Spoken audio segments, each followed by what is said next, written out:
takový ty známý, co je to s námi, sakra, co je to s námi.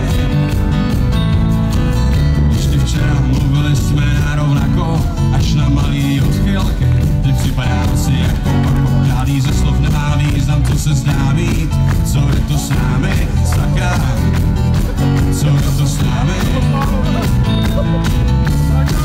Včera jsem tě zvládal rozumět, chápu jednotlivý slova, jenže unikáme smyslově.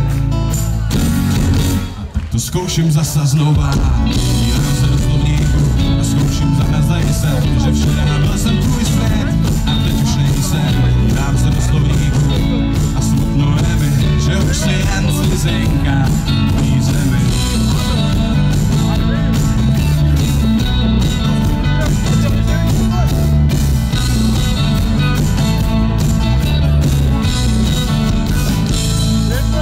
Ještě včera mluvili jsme stejnou řečí, ale společná slovní zásoba se tenčí. Můj ostrovky ztrácí nita už jen zvěže a nezvratně trhá a trhá a trhá hovoru nit.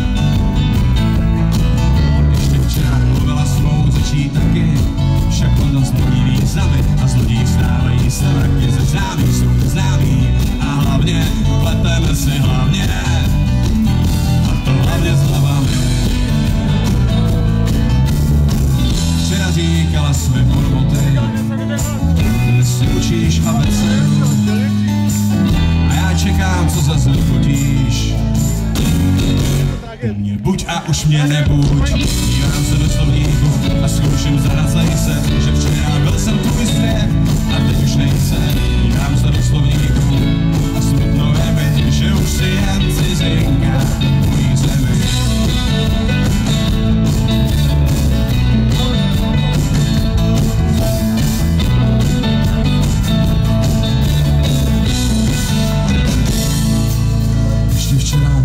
Jsme stejnou řečí, ale v zákoutí větna nás stíhá nebezpečí. Slova závězná, kvědovatí hadi, v křivoltích souvětí nás do zajistna zradí.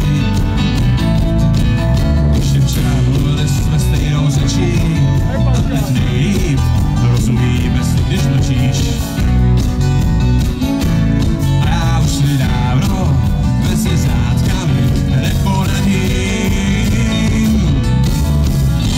Máme slepou mapu, možná, že nám chybí snaha, tvou řeč těla stále chápu, když jenom když si nahá. Dívám se do slovníku, zkouším zahrát se, že včera byl jsem tvůj svět a teď už nejsem.